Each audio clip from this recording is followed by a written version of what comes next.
Welcome to Bench Boost Boys with me, Gav, and my wonderful co-host, Scott. How are you, Scott? Doing well, Gav. How are you? I'm okay. This is Gameweek 8 report, anti-penalties.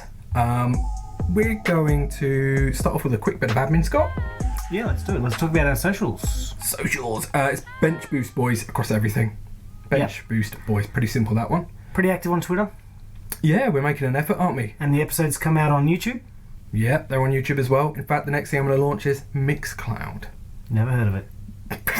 Sounds nice. It's going to be great, mate. Yeah. So Bench Boost Boys is on the socials. Email us, benchboostboys@gmail.com.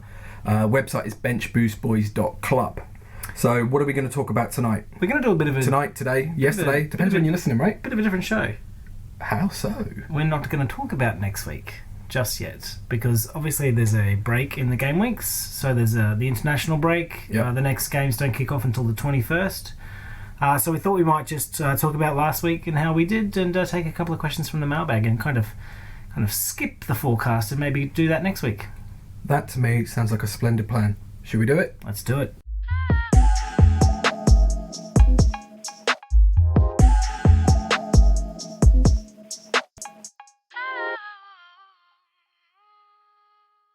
Okay, let's kick it off then. Talk about Brighton Hove Albion versus Burnley. First game of the weekend. Wow, what an exciting one. What was it though?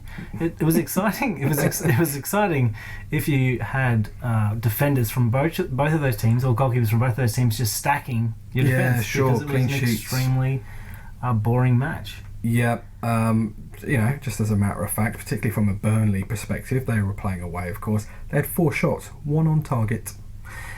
Pope was a keeper that last season a lot of FPL managers relied on, because he was actually one of the highest scorers. I think he was the highest scoring goalkeeper last season. Yeah. And this week he actually ended up getting a clean sheet.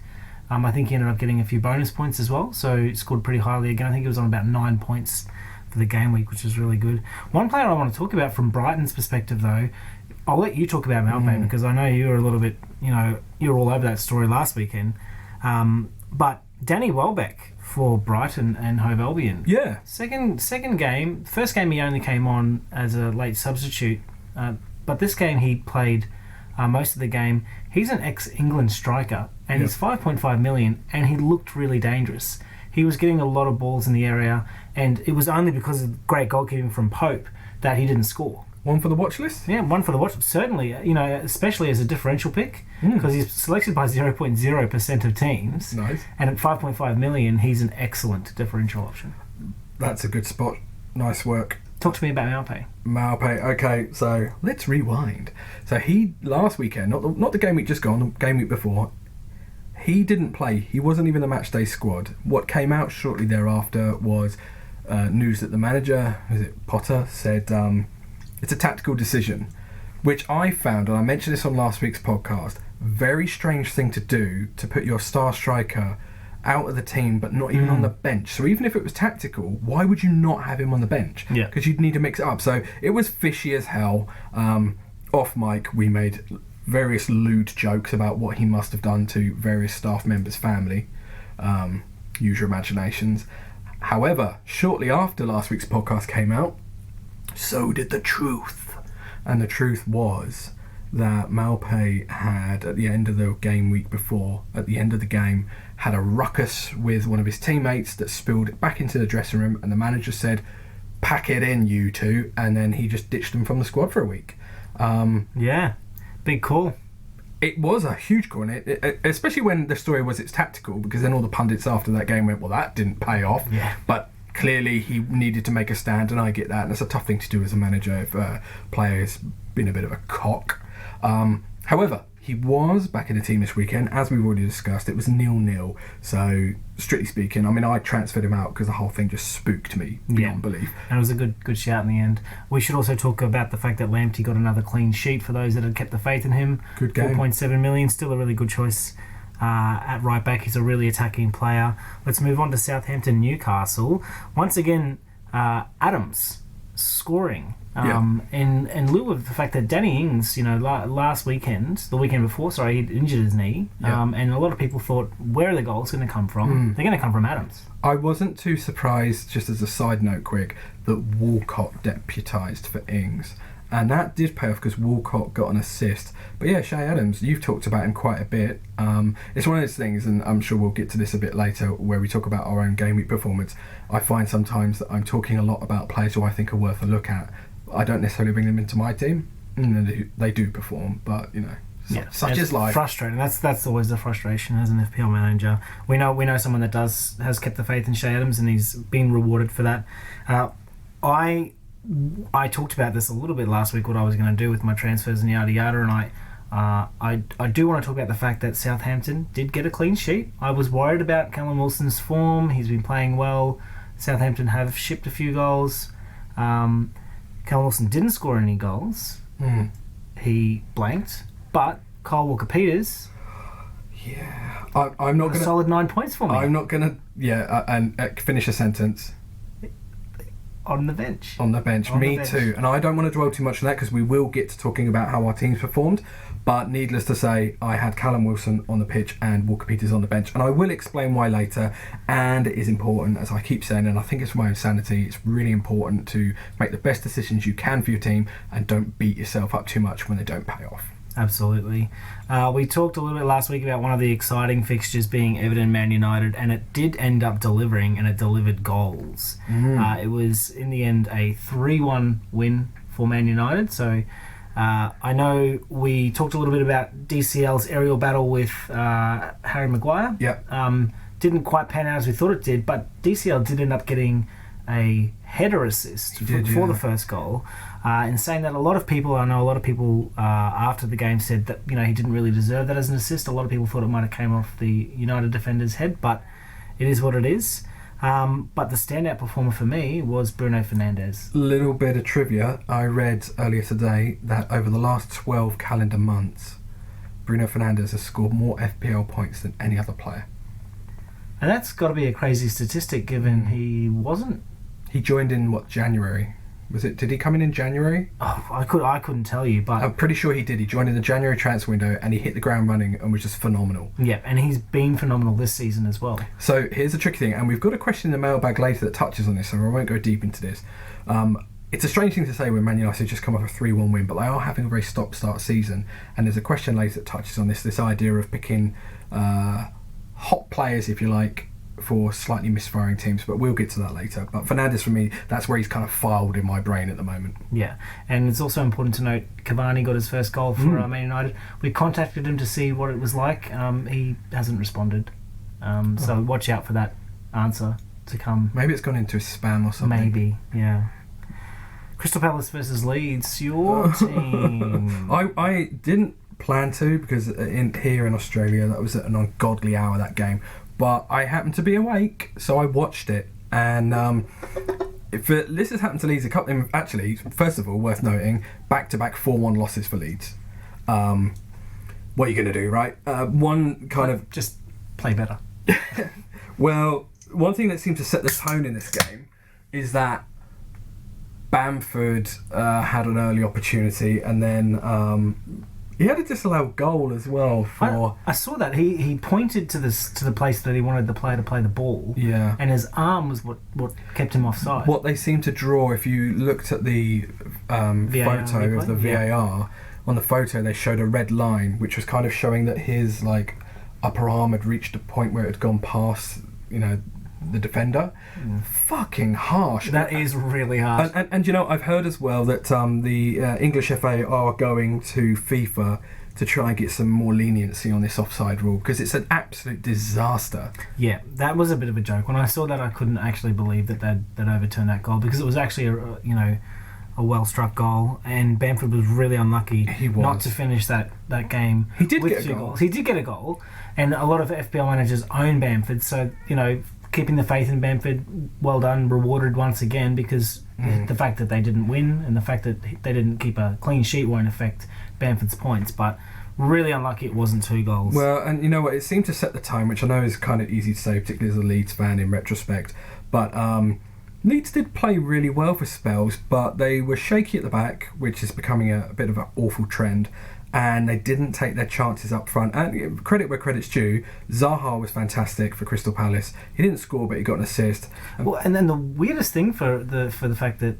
Crystal Palace scored 4-1. If you ask anyone before that game, if the game's going to end in 4-1, where's that going to be coming from? Where's 4 goals coming from? Zaha. But he only scored 5 points. So from an FPL perspective, wasn't even the standout. The standout was, I believe it was Eze, or Eze's free kick was phenomenal, by the way. Yeah, it was. And Jordan Ayew as well. Do you know that's Eze's first goal for Crystal Palace, by the way? Eze got the 3 bonus points. But yeah, it's... I don't really want to dwell on it. Yeah, Leeds didn't play too badly, but Crystal Palace played really well, and they did deserve 3 points. That was the pundits' view as well. At the end of it, it was that wasn't a 4-1 loss performance by Leeds. But and if you haven't actually gone and watched that Eze goal, I implore you to go and watch the replay of that goal. Phenomenal. What's the next game? A little team in West London called Chelsea against Sheffield United. We touched on the fact that we knew this would be a bit of an easy game for a Chelsea, a romp as it were. Yeah. I didn't expect Sheffield United to score, but they scored a really, really well worked team goal. Yeah, and McGoldrick is a guy I know he's no superstar per se compared to some of the strikers in the league. He's no Brewster. But I do quite like him as a player. So, as a kind of neutral, semi-neutral, they are Yorkshire rivals of Leeds. Nice to see McGoldrick get the goal. But yeah, 4-1 to Chelsea. Yes, absolute standout player was Ziyech. And how good is he? People knew that going into the game that he was going to be good, and he just delivered. The people that had already brought him in. Well, I'd say, unlike of all the players who are new to the Premier League this season, he's the one who seemingly has hit the ground running the quickest. Yeah. What a player. Yeah, it took a little while for him to get into the squad because obviously... he wasn't fit. Fitness, yeah. But when he came on, he's just been phenomenal. But the goals were shared throughout the team. I think Tammy Abraham got the first goal. Ben Chilwell again on the score sheet as well. Netflix and Chilwell. Yep. And Timo Werner again, that goal he scored was pretty great. But the Chilwell goal was off a Ziyech cross, and that cross was just pinpoint. I saw a tweet earlier that said, "Is Chilwell the new Trent Alexander-Arnold for FPL?" Oh, he is. And if you've still got Trent Alexander-Arnold, we'll talk about the Liverpool game in a minute, but get off him because he's injured. Yes, he is. If you were thinking about it, if you were hesitating for any reason, and for some reason you still had Trent Alexander-Arnold, he was a huge pick at the start of the year. Get off him now and get on Chilwell. Not in an aggressive sexual way. Just get him in your team. And Thiago Silva got the other goal for Chelsea. His first goal for Chelsea too, and it was a really good header. So 2 assists for Ziyech, Kovacic and Kante. Yeah, and Kovacic too into the team, obviously because of Havertz's positive COVID test in isolation. So Kovacic snaked his way back into the team, and he did well. So speaking of COVID as well, that was also why Rodrigo wasn't in the squad for Leeds at the weekend. Oh yeah, we knew that. We actually mentioned that last week too. Yeah. West Ham Fulham. Now, last week I had in my notes for this game a big old yawn, and truthfully, the game wasn't that exciting. I think Souček scored pretty late, and well done to anyone that actually kept the faith in Souček. But what the fuck went on with Lookman's penalty? Lookman, isn't he that player from Fulham that you've been going on about for weeks and weeks? I thought you started going on about him first. It was me. I was just trying to pass the buck. Yeah. To be fair, Lookman is a really good player. But, I know we both talked about the fact that he was on our watch lists. He's a good differential pick. Yada yada. He looks quite clever. Looks for a goal all the time, except when he's taking the penalty, apparently. Yeah, he's come off my watch list because I don't know if any You're manager... feeling the shame. I don't know if any manager's going to say, "Oh, you did your best. It was a good penalty, and you were unlucky that Fabianski saved it, simultaneously picking up 15 points." Well, I was going to say that is exactly why Fabianski ended up with the top bonus point. Oh yeah, king of the game week as a goalkeeper for a penalty save. If we're talking about great penalty saves, Patricio's save against Jamie Vardy's penalty. Now that was good. We'll talk about that in a hot minute. But this goal. I could have saved it. I could have saved it if I dove the wrong way and then stood have up time and then walked across to walk pick it across up. and still get it. Look, when you're a professional player, I'm not saying I'm not saying I'm better than you, but I'm saying I could have taken a better penalty than you. So what I'm hearing is you're looking for Fulham to sign you with that ankle? It's a clicky ankle, but I've got an even worse knee. West Bromwich Albion vs Tottenham. I admit last week I said this was going to be an easy walkover game. Kane and Son are going to be all over West Brom, but credit to West Brom. They played really well. Well, I would just interject there quickly and say that what's been on my radar since the start of the season is that Spurs seem to be struggling against crap teams. It feels like these teams that sit very deep or park the bus just stop Kane and Son from getting their work off. Yeah, and we know that Son's really quite famous for being someone that attacks as a really quick counter-attack and a high line of defence, and a lot of these, as you would call them, shit teams don't play a high line of defence because they can't afford to. And that's hard. If you're trying to sprint off the counter and you've got 8 players in front of you, where are you going? Yeah, no, and we saw that a lot in the game. He was stopping, turning around, holding up the ball, playing it back to Sissoko, so he was really bogged down, and I know that's his second game week in a row blanking. It's particularly painful for anyone that's watched Son performing so well to see him blank twice, and I admit that I had faith in Son in that game, and I might have misplaced that faith a little bit when I was choosing my captain. He was nowhere near the bonus points. No, he wasn't, and it's easy to sit there and say, well, Tottenham's next run of fixtures are looking pretty difficult. But is that a good thing, given what I already said? Exactly. If they're playing against teams that are throwing everything at them in the kitchen sink, then they can do that counter. So it's a weird thing as an FPL manager to bank on, because we're almost ingrained with that thought of tough fixture, don't pick. Yeah, form versus fixture, yada yada. He's not in great form. He's got some tough fixtures, so straight away that's 2 alarm bells ringing. But anyone that watches football knows that that's how Son plays. He plays really well in the counter-attack. He plays shy. Really well and with the high lines of defence. So they're playing quite a few strong teams in the next 5 weeks. We'll see what happens there. Look out for the mailbag later where there is a question about Son. Yeah, but we should also talk about the fact that Spurs picked up a clean sheet as well, so anyone that had Hugo Lloris or any of the defenders there obviously picked up some of those points. And obviously Kane with a goal and the 3 bonus points. Yep. Another game, another missed penalty. Hence the subtitle of this week's episode. Anti-penalty. Yeah, Leicester City versus Wolves. Jamie Vardy, we knew that this was going to be a game that a lot of FPL managers would be watching because of Wolves' excellent defence, because of Jamie Vardy playing really well at the moment. Of course, Jamie Vardy got on the score sheet. It was a penalty, but he also had a penalty saved, and I talked about that a little bit earlier. A phenomenal save. Well, and again, that's where Patricio's picked himself up some bonus points. You get a fair amount of BPS, bonus point system points, for saving a penalty. Yeah. Schmeichel, though, at the other end of the field, obviously Leicester did keep a clean sheet, and if you go back and watch the extended highlights of the game, Kasper Schmeichel was playing like his dad. He's a great keeper. He's a phenomenal keeper. I remember him playing for Leeds before we kind of had to sell him before his contract ran out, and all the Leeds fans, this is going back a few years, were very sad to see him go because he was already showing signs. And I know it can be difficult for a professional footballer to live in the shadow of their father, but he's doing great. Yeah, well, you always find a way to bring it back to Leeds, don't you? Well, do you like talking about Arsenal? No. There we go. Let's go on to the next game. Have I made it awkward? You've hurt my feelings a little bit. Man City versus Liverpool. Okay, so one apiece there at Man City. Yeah, a Salah goal and a De Bruyne assist. And how many times are we going to say that this season?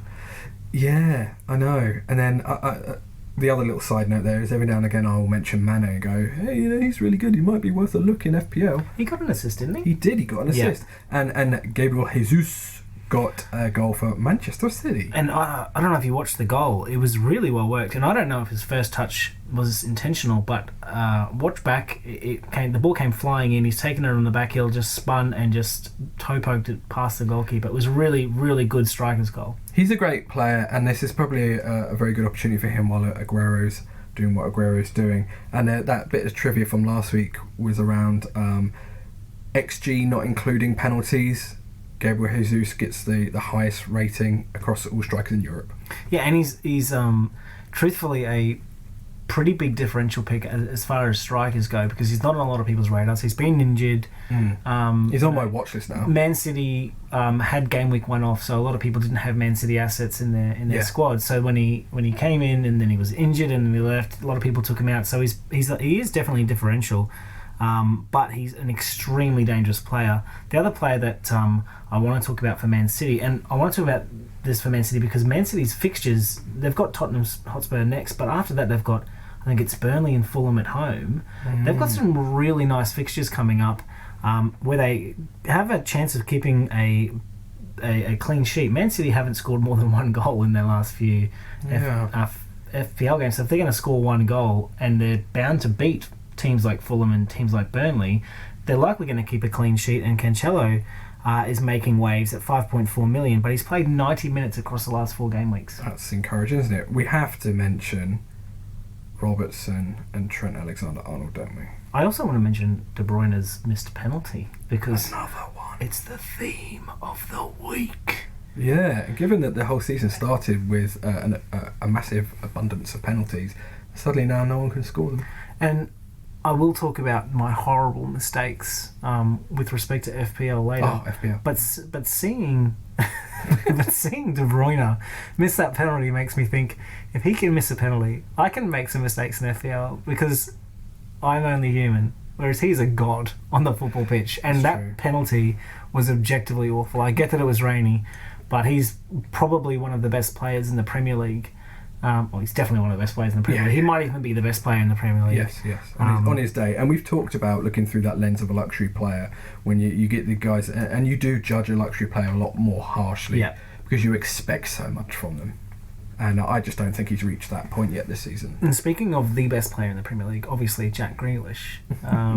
Aston Villa, and I say this as an Arsenal fan, it was a real delight to watch Aston Villa absolutely carve up the Gunners' defence because there was about a 40-50 second period where Jack Grealish and Ross Barkley just made Arsenal look like fools. And I think that whole game, and you talked about this last week, you actually said explicitly, watch Jack Grealish and watch Ollie Watkins. Yeah. And I was, because I have both of those players on my team. Yeah, they're magic, mate. And Ross Barkley as well. And of course we had a disallowed goal early on from McGinn. Yeah, and correct me if I'm wrong, you have him or had him in your team? Yeah, I'll talk about it later. He was on the bench, so when I saw a little commentary line that said McGinn, like, with an amazing goal, and I'm like, oh, for fuck's sake. And then I saw it was disallowed, and it was kind of bittersweet, because I'm like, that's good for my FPL team. Yeah. Keep it that way. Yeah. Again, we talked last week that Arsenal had one of the best defences in the league in the lead up to this game. I banked on them, keeping a clean sheet or doing at least really well defensively, and I'll talk about my transfers from last week after the break, but they didn't get a clean sheet. They didn't even come close to a clean sheet. It was a 3-0 game. Ollie Watkins with a double picked up 13 points all told. So okay, well, that seems like a good point to take a break. Let's take a break. We'll be back in the flashes to flashes.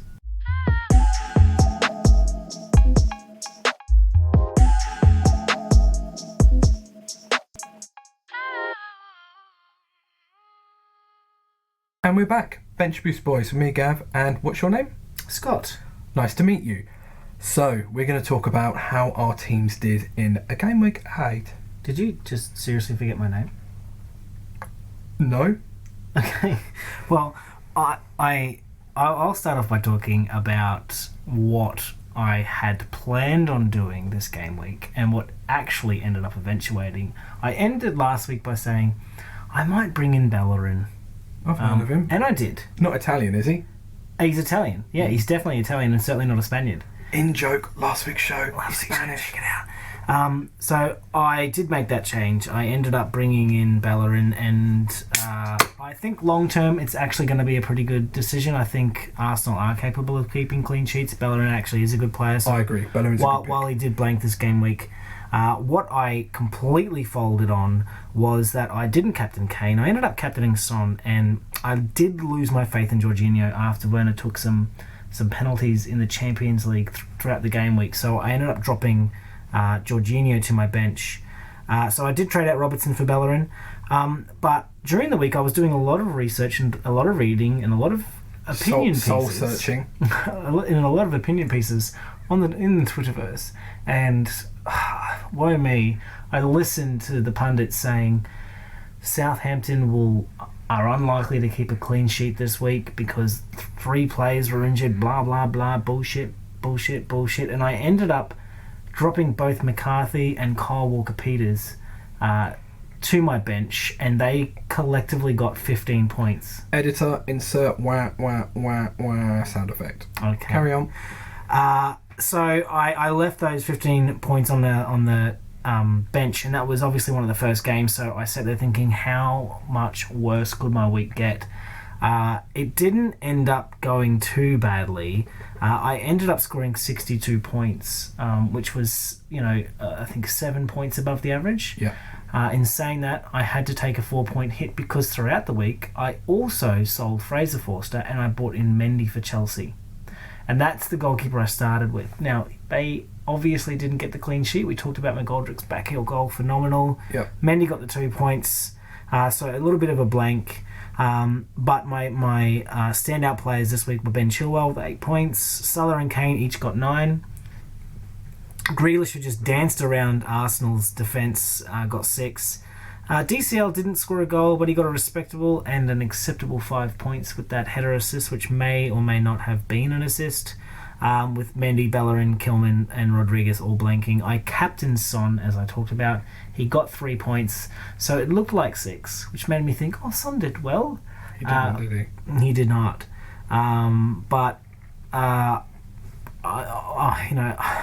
It's a long time between now and the next game week, so we won't talk about transfers and things like that just yet. But if that was Son's last game for me, he went out with a bit of a splutter and not a bang. Well, let's hope that he doesn't do what he did for me earlier in the season when I transferred out, and then the next game week score 4 goals. I don't know if you have Son, but if I do make that transfer, then it's a good idea for you to keep him because he's almost certainly going to score double digits. But that's the law. My game week. How did you end up going? Okay, so bang on average with the points, 55, which was the game week average. That takes into account that I did also take a 4-point hit. So you got 59? I guess so, yeah. Well, that makes me feel a little bit better. Yeah, thanks, Scott. Above the average. Thanks, Scott. But I did take that 4-point hit. Did you play your bench boost? No, I did not. There's a time and a place for a bench boost, Scott. Calm down. And it was last weekend, wasn't it? A couple of weekends ago, yeah. Actually, it should have been this weekend as well. I think not last week, the week before, I had 20 points on the bench. This week, nice segue, thank you. 19 points left on my bench. And that just goes to show that it's easy to go, I need to stack my team. Yeah. And it doesn't matter what my bench players are like, but you do have to play that chip eventually. I do, and I'm sure it'll be when it's a combined 2 points. 3 points on the bench, yeah. So what I want to quickly touch on, right, 19 points on my bench, and I want to tell you why they were on the bench and who they were. Like you, Walker-Peters. Mm-hmm. Also, Konsa was on there. Now the main Aston Villa? Yeah. Yep. The main reason why they were on there is I started to obsess towards the end of last week about defenders who had so far only really scored FPL points from clean sheets, and I started to think about this season in particular. Can you ever bank on a clean sheet? And I just didn't feel that confident. But there's more chance of a striker scoring than there is for a defence getting a clean sheet most of the time. Yeah. And it spooked me, and you know I get spooked, Scott. I know. Yeah. So I put them on the bench, and I felt that was good. So my defence had Stuart Dallas in there. Laugh if you want. I'm not going to laugh. Thank I feel you. sorry for you. I appreciate that. So he got 0 points because Leeds obviously conceded 4 goals and he didn't do anything else. To be fair, again, he's not a bad player, and he will score you points. So my kind of mentality with that was there's more chance of Dallas getting an assist than there is Konsa and Walker-Peters getting clean sheets. Hey, guess what? You were wrong. I was wrong. Dead wrong. Now, just to touch on that a little bit further, there's a website called fantasyfootballreports.com that I found. who've developed their own little algorithm that seems overly complicated, but good on them, rather than me, that actually gives you a probability of a clean sheet in a game week, and they put it out before the game week starts. How accurate is it? Well, that's a tough question. Well, can you look at last week's? Yeah, I'm looking at it now, right? So we can, in the cold light of day, see what happened and judge it harshly, but these are based on bookies' odds. Yeah. And the house always wins. Sure. However, the highest probability of a clean sheet at the weekend was Chelsea at 45%. Didn't happen. But think about it though, 45%, that's less than 1 in 2. Maths genius, clearly. Yeah, no, I did business maths as well. And that is the highest probability, because clean sheets are hard to come by. But now if we go down to, say, Leeds had a 29% chance and Crystal Palace had 24% chance. Now, one thing to remember there is, this is about clean sheets. Neither of those teams did get clean sheets, but let's talk about these teams that did. So we're talking about Villa here and Southampton. Aston Villa had a 13% chance of a clean sheet according to the bookies. That's the third lowest of all the games at the weekend. 13%. And then Southampton, much further up, 33% in the top 6 there. So I've now been thinking, I like to obsess about one little bizarre stat. The other week it was bonus point system. I'm now thinking about this, about clean sheets. But they're still so low. Like even Chelsea, that was a flip of a coin. Yeah. So again, it's still not something that I'm happy to predict. I might feel a bit more comfortable if it was, say, Chelsea at home to Sheffield United. I'm looking at on that app. I can see that there are 5 teams at the top, and 3 of those 5 teams did in fact get clean sheets. Okay. Spurs, Brighton, and Leicester, which were respectively 40%, 37%, 36%. So there might be something to this. But the question was, how did you go in the game week? Are you suggesting I might have digressed somewhat? I feel like we've gotten a little bit off track. I felt it was important, Scott. No, and it's a good resource, because some people will look at that sort of stuff and go, it is important. I think it's good to look at different ways to measure and predict FPL. What's more important though is to apply it and then see how badly you fucked up. Yeah. And then go back to the drawing board, which has been the story of my season. We're big on data and analysis here, so that's just one more little thing that we can obsess about collectively on our spreadsheets. Okay, so I got my captain pick right. I went for Kane and not Son. Mm-hmm. Strictly speaking, Robertson of Liverpool and Wilson of Newcastle blanked for me. And as we said, Dallas scored 0 points due to Leeds getting a thrashing. Otherwise, quick rundown, I did gamble on Jack Harrison. He was new into my team. I still really like him, and I feel like it's a matter of time before he is regularly smashing me in, but he had a very frustrating game.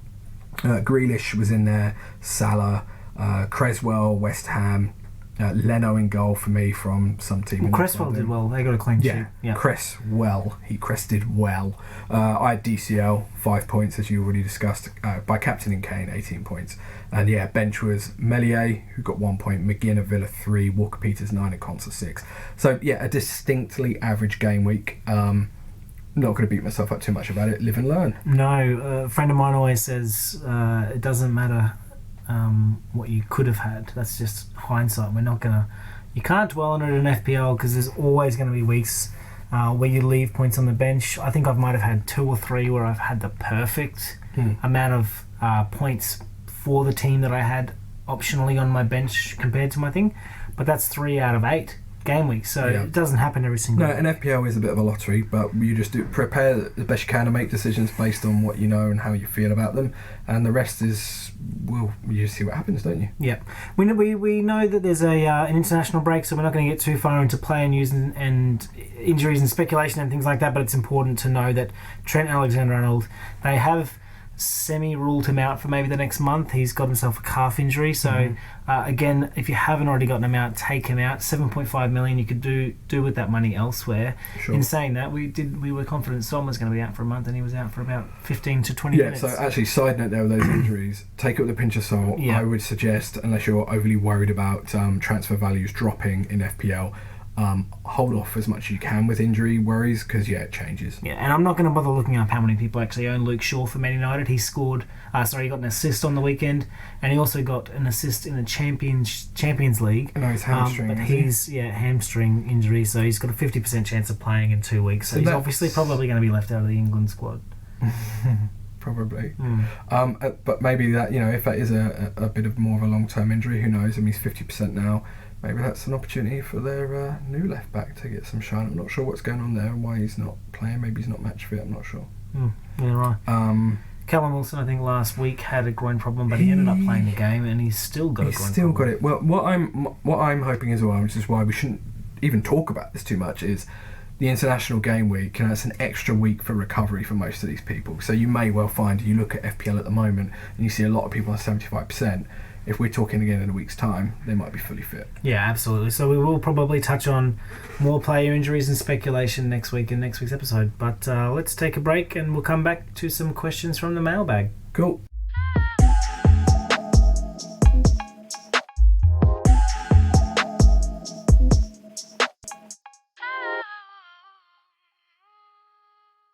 Welcome back to Bench Boost, boys. This is the final section of this week's show. We're going to the mailbag. Mailbag. Do you want to go? I do want to go. Rob from Abraham and Sons, probably not performing too well as a fantasy team, I would say, these guys. His question is it worth choosing a player who is playing well but in an underperforming team? Okay, so right off the bat, I would say it's dependent on position and also circumstance. For instance, there have been perhaps a couple of points in this season where you could, where Mohamed Salah could fit that bill. What?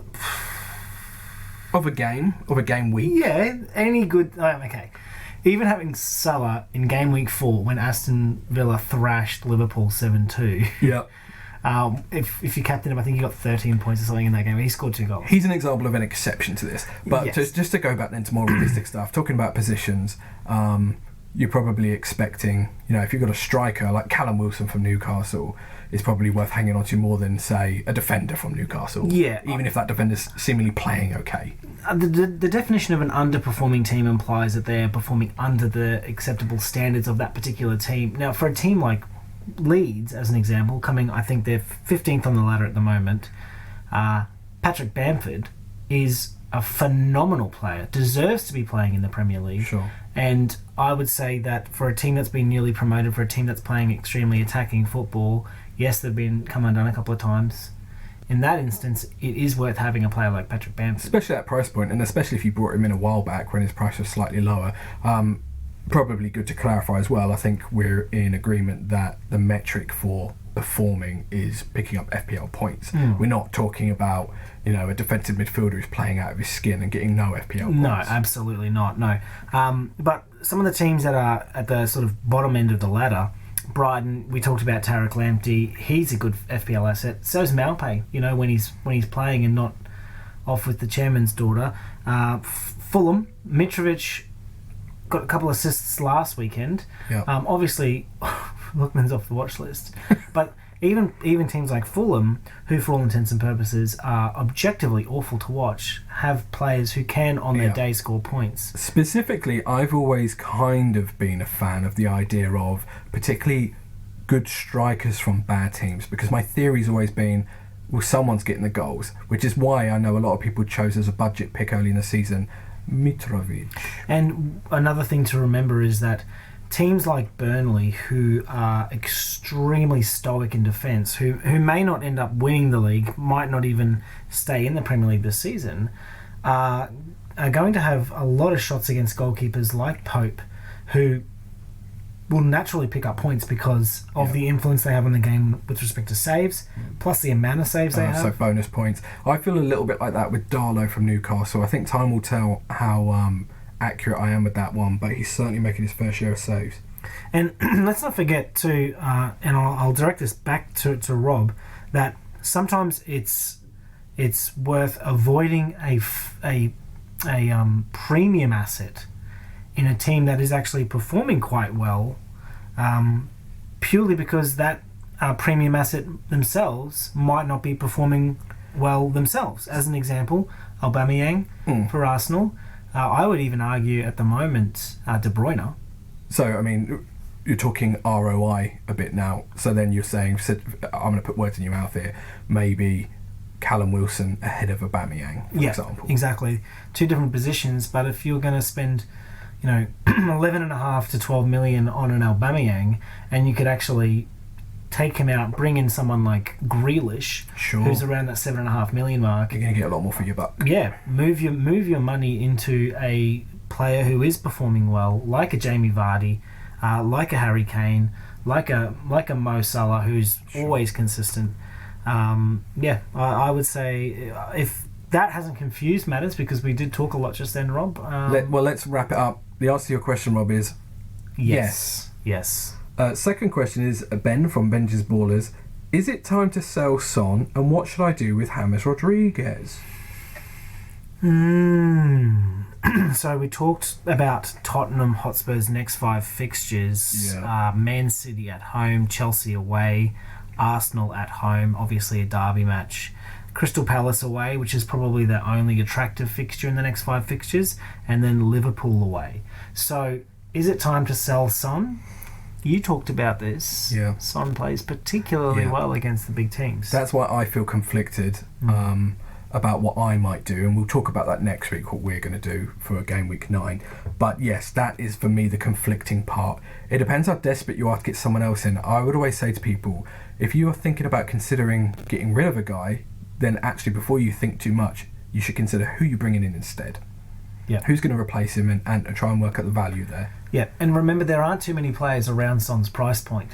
He's a really awkward...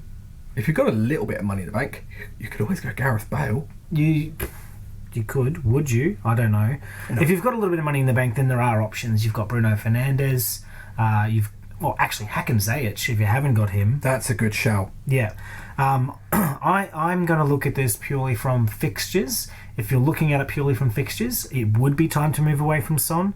His form hasn't been great over the last 2 matches, but if you know anything about him, he's capable of scoring points over those games. What about James Rodriguez? I would say hold on to James Rodriguez. I don't know, man. He's blanked a couple of games, yes. I mean, he was out injured, but he is back. He played a lot, but he played against Man United. That's not an easy game to come back to.